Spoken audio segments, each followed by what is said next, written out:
Moi, je suis effaré par le fait que depuis 2 jours, la totalité de notre débat public se concentre sur ce qui, manifestement, apparaît comme une accusation infondée. Parce que Monsieur de Fournas n'est pas de mon parti politique.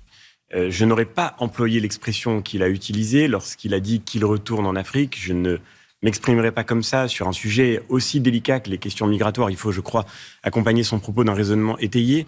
Et par ailleurs, ça n'est pas dans mon tempérament d'interrompre des collègues dans un débat au Parlement.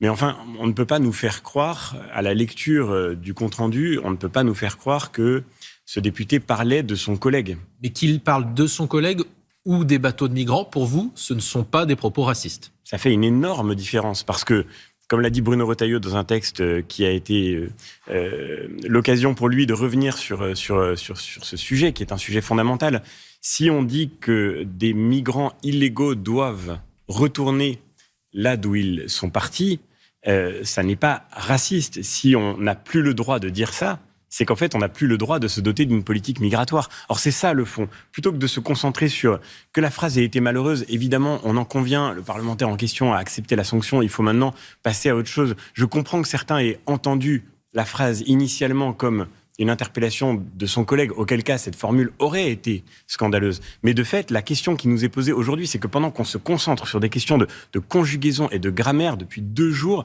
en réalité, le vrai sujet, c'est comment est-ce qu'on fait pour lutter contre l'immigration illégale, comment est-ce qu'on fait pour lutter contre les passeurs qui instrumentalisent la misère. Et on voit aujourd'hui, parce que pendant qu'on parle, l'Ocean Viking, ce bateau de SOS Méditerranée, est toujours en mer, avec 284 personnes à son bord, ces migrants qui ont été récupérés dans les eaux de la Méditerranée, ils sont aujourd'hui les victimes de l'irresponsabilité des pays européens qui incitent littéralement les gens à partir depuis le continent africain vers l'Europe, parce qu'il est parfaitement clair pour tout le monde que si vous arrivez à mettre le pied illégalement sur le continent européen, vous pourrez vous y établir durablement. Et c'est ça qui crée les situations terribles que l'on vit en Méditerranée, c'est ça aussi qui déstabilise les sociétés de nos pays, et c'est de ça qu'il faudrait s'occuper, plutôt que de parler indéfiniment du spectacle de ce monde politique qui se regarde lui-même. Donc pas de démission du député, comme réclame par exemple Gérald Darmanin. Encore une fois, parlons du fond. Gérald Darmanin, mais pardon, il est ministre de l'Intérieur. On attend qu'il nous explique comment concrètement